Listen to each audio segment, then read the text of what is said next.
Good morning all my dear students. तो जैसा कि आपको पता है कि हमने एट पजल में गुंजन का जितना भी लेसन था उतना हमने कर लिया है।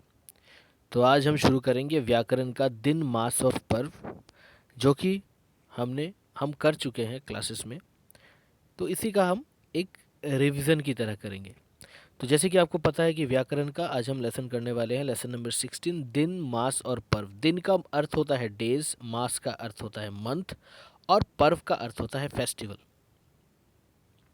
तो इस चित्र पर आप देख सकते हैं कि किस तरह से विभिन्न त्योहारों को हम मनाते हैं, जैसे गुरु नानक का जन्मदिन हो या फिर दीपावली हो या फिर लोहरी हो या फिर होली हो या फिर ईद। तो देखिए, दिन या वार के बारे में लिखा है, मतलब डेज के बारे में लिखा है। पिछली कक्षा में हम पढ़ चुके हैं कि एक सप्ताह में 7 दिन होते हैं। इनके नाम मोर के पंखों में देखो। जैसे बृहस्पतिवार को गुरुवार या वीरवार भी कहते हैं। बृहस्पतिवार को गुरुवार या वीरवार भी कहते हैं। साथ ही साथ रविवार को हम इतवार भी कहते हैं। अब देखिए, इस मोर के पंखों में किस तरह से दिनों के बारे में लिखा गया है, जैसे सोमवार, मंगलवार, बुधवार, बृहस्पतिवार, शुक्रवार, शनिवार और रविवार। अब इस चक्र में देखिए किस तरह से वर्ष के महीनों के नामों को लिखा गया है, जैसे जनवरी, फरवरी, मार्च, अप्रैल, मई, जून, जुलाई, अगस्त, सितंबर, अक्टूबर, नवंबर और दिसंबर।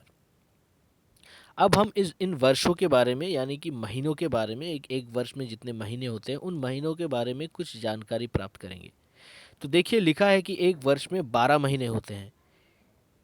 इनके नाम इस चक्र में देखो, जैसे जनवरी, मार्च, मई, जुलाई, अगस्त, अक्टूबर और दिसंबर के महीने 31 दिन के होते हैं।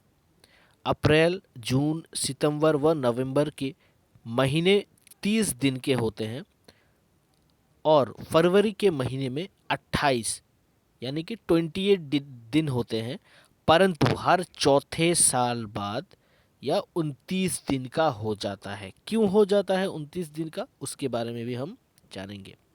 तो देखिए, लिखा है कि वह साल जिसमें फरवरी का महीना 29 दिन का होता है उसे हम लीप वर्ष कहते हैं, या फिर वह वर्ष लीप वर्ष कहलाता है। मैं फिर से आपको बताता हूँ कि वह साल जिसमें फरवरी का महीना 29 दिन का होता है लीप वर्ष कहलाता है।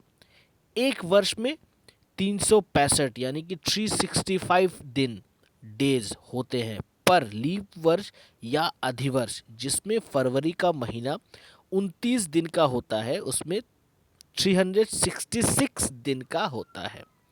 फिर से मैं बता देता हूं कि एक वर्ष में 365 दिन होते हैं, पर लीप वर्ष या अधिवर्ष में 366 दिन का होता है, क्योंकि उस लीप वर्ष या अधिवर्ष में फरवरी का महीना 29 दिन का हो जाता है। अब हम जानेंगे पर्व या त्योहार के बारे में, जो हमारे भारत देश में सेलिब्रेट या मनाया जाता है। चलिए शुरू करते हैं। पर्व या त्योहार के बारे में लिखा है कि भारत त्योहारों का देश है। भारत किसका देश है? त्योहारों का देश है। यहाँ बहुत से धर्मों के लोग रहते हैं, इसलिए यहाँ बहुत से धार्मिक त्योहार मनाए जाते हैं। इसके अतिरिक्त कुछ ऐसे भी त्योहार मनाए जाते हैं जिनका संबंध किसी धर्म या समाज से ना होकर पूरे देश से होता है। इन्हें हम राष्ट्रीय त्योहार कहते हैं। हमारे देश में 3 राष्ट्रीय त्योहार मनाए जाते हैं। क्या क्या? गणतंत्र दिवस यानी कि संविधान लागू होने का दिन, जो कि 26 जनवरी को हम मनाते हैं। स्वतंत्रता दिवस यानी कि आज़ादी का दिन, जो हम 15 अगस्त को मनाते हैं। और गांधी जयंती, जो कि महात्मा गांधी का जन्मदिन, हम 2 अक्टूबर को मनाए जाते हैं। इन तीनों त्योहारों को हम राष्ट्रीय त्योहार कहते हैं, नेशनल फेस्टिवल। तो इसी के साथ मैं आज के पाठ को यहीं पर समाप्त करता हूँ। धन्यवाद।